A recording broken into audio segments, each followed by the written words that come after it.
جو لفظ زمزم ہے نا، زمزم، یہ وجدانی لفظ ہے، وجدانی۔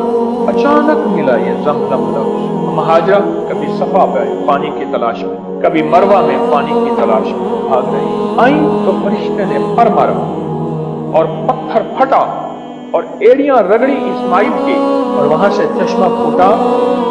اب پانی جا رہا اور پانی کی طلب ہے تو انہوں نے ہاتھوں سے پانی کو روکا اور بے ساختہ فرمایا، زم زم، رک جا، رک جا۔ وجدانی بول ہے۔ آج بھی بچہ چپ نہ ہو رہا ہو، سانس روک کے یا ویسے زم زم پڑھو، بچہ چپ ہو جاتا ہے۔ کہیں سے فون نہ روک رہا ہو، مرد ہو یا عورت ہو، نزلہ ریشہ بہ رہا ہو، کان بہ رہا ہو، زم زم پڑھے۔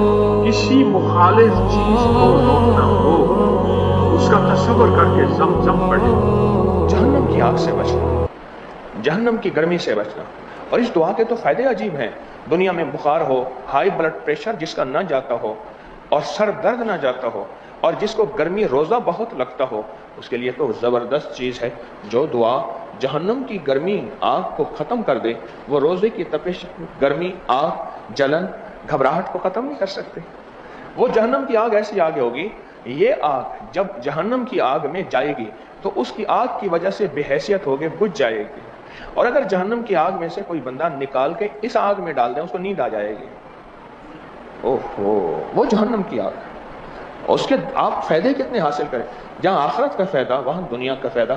تو آئیں پھر ہم اس دعا کو بھی 3 دفعہ پڑھ لیتے ہیں۔ اللہم اجرنا من النار، اللہم اجرنا من النار، اللہم اجرنا من النار۔